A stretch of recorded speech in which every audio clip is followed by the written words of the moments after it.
started from the question of how come some people enjoy other people's suffering so that it makes violence enjoyable, so that people find it heroic to punish people that they judge as bad.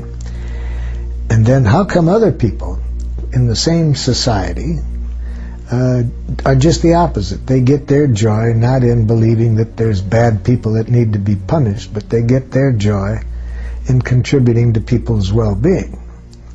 So I then saw that there was quite a different language and quite a different consciousness on the part of people who behaved in the violent way as opposed to the compassionate way. And I decided to try to clarify that. What is the nature of communication that helps us to connect in a way in which we enjoy contributing to each other's well-being? And how is that process of communication different in the people who contribute to the violence of others? Then after I developed nonviolent communication, which is the language and the power usage that I saw contributing to compassionate interaction, I then wondered, where the heck did we ever learn this other approach? So then I got interested in where did it all begin, where we learned a way of thinking and communicating that contributes to violence on our planet.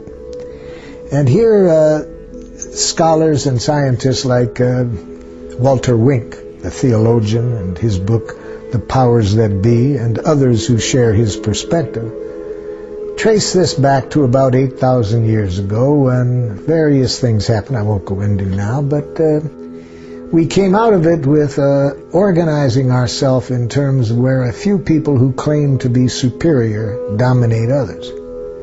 Sometimes they base their superiority claiming their family was born closer to God, and so they controlled on the basis of the divine rights of kings. But whatever it is, we started to live in cultures in which a few people claiming to be superior dominated others, and that requires a language of domination, a language in which you classify people in terms of what they are. Are they peons or are they royalty? Are they good? Are they bad? Are they normal? Are they abnormal? That way of thinking goes with domination, because in a domination structure, the people who claim to be on the top claim to know what is right and what is wrong, and they maintain their power through the use of power over tactics such as punishment, reward, guilt, shame. And so they need a language that justifies the use of punishment and reward, the language of retributive justice in which you make judgments of what the other person deserves, and that is dependent on how you judge them, whether good or bad, right or wrong, and so forth. So that's how I think it all began about 8,000 years ago, when we started to have domination structures in which a few people dominated many. Before that, when we were more in the hunter-gatherer style of society, people that I trust in their studies anthropologically tell me we didn't have violence in the rate that we have since. So nonviolent communication now tries to get us back to what I think is a more natural way of communicating. So I think where we've gotten is an evolutionary snag, where we've gotten stuck on the basis of some unfortunate learning over 8,000 years. And nonviolent communication helps us come back to life, back to a more natural way of living, where our evaluations are on the basis of how needs are served.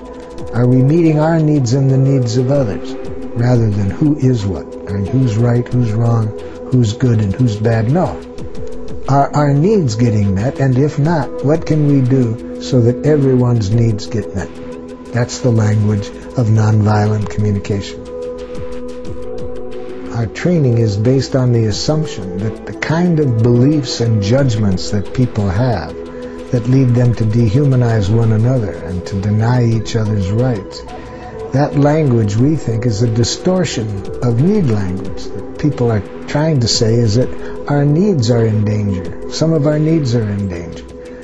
But they are not given a language that helps them to say that. So they go to justifying this on the basis of what their interpretation is of what words were that were written down centuries before.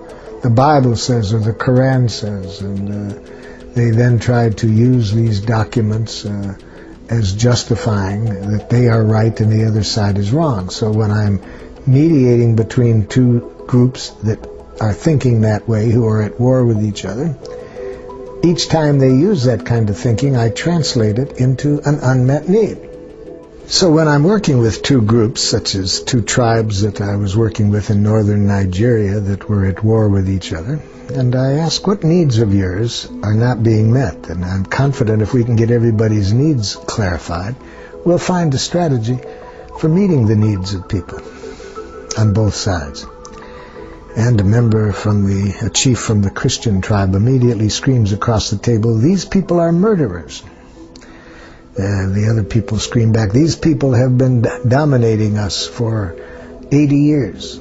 See, I asked for needs, and they both gave me an analysis of the other side's pathology. Sometimes the analysis takes the form of, our Constitution says, and the other side says, no, it doesn't say that, it says, or the Bible says, no, but the Quran says. So when I ask for needs, and they immediately go into these intellectual judgments that justifies their position, I translate that into what needs I hear being expressed through that. So when the chief screamed, "You people are murderers," I said, "Chief, are you saying that your need for safety isn't being met?" You see, so I hear the need behind his analysis. And if I guess wrong, he can help me, but I'm looking for needs. But I happen to guess right. That's not too hard to guess what the need might be. He said, "That's exactly what I'm saying." Okay. Then I try to get the other side to hear the need. So I said, "Would a chief on this side please tell me what you heard this chief said his needs were?" A chief on the other side of the table screamed across the table, "Then why did you kill my son?" You see, I had been told ahead of time that 3 people in the room knew that somebody who had killed a member of their family was in the group. So it's not easy, even when you get people to express the needs, it's not easy to see that in the other person when you have these enemy images. So I had to work hard to get the chief from the second side to just hear that. Just tell me, Chief, what do you hear him saying? He's saying he has a need for safety. Okay, just even that makes a big difference, you see. We're out of this intellectual analysis justifying position, and we're connecting at the level of human needs. Then I helped the other side get clear what their needs were, and heard by the first side. At that point, one of the chiefs that hadn't said anything jumped up and said, "If we know how to speak this way, we don't have to kill each other." You see, it didn't take long, even in this culture, for this one chief at least, to see that if you can just talk about your needs and not into this analysis of who's right, who's wrong, we can solve anything. So we not only have to get one side to say clearly what's alive in them, what needs of yours are not getting met, then I have to get the other side to connect with that. And that's not easy, even if it's a simple message, because if the other side's brain has been programmed to be diagnosing the pathology in this person, even if I've said this person says he has a need for safety, I had to ask that person at least 3 or 4 times to repeat it back after I repeated it, because his first reaction is, "Then why did you kill my son?" And then the next one was, "You can't trust these people. They'll say anything." And then it took a while before I could give him the understanding he needed to be able to just hear the simple phrase, a man said he has a need for safety that isn't being met by the way some of the conflicts are being dealt with.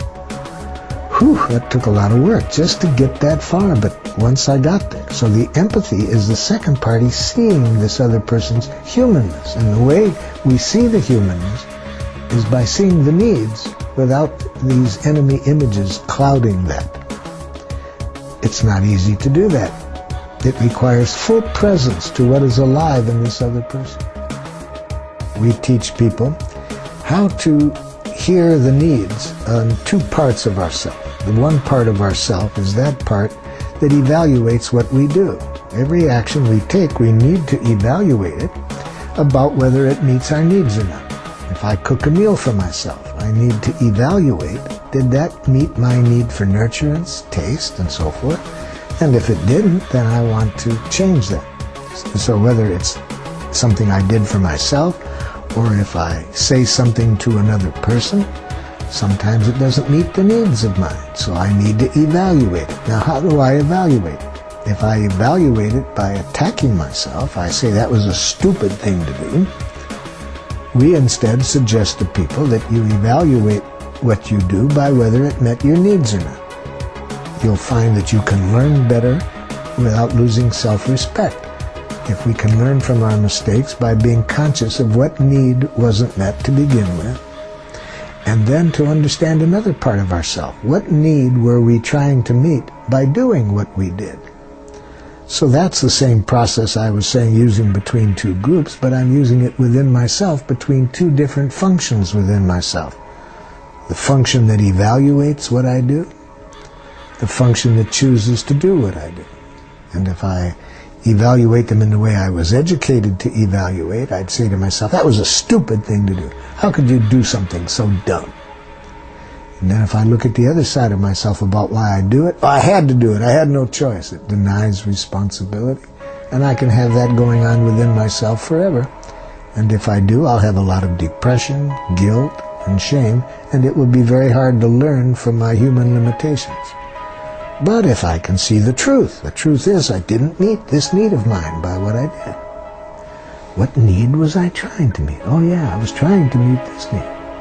Well, it met that need, but it didn't, the way I did it didn't meet this other need. Okay, how do I get both needs met? If I can think in terms of needs, I'm far more likely to learn from my limitations without losing self-respect. In our training, we suggest to people that we look at what causes things like depression. We look at it in a way other than to think that it's because there's something wrong with us that we get depressed, that it's a mental illness.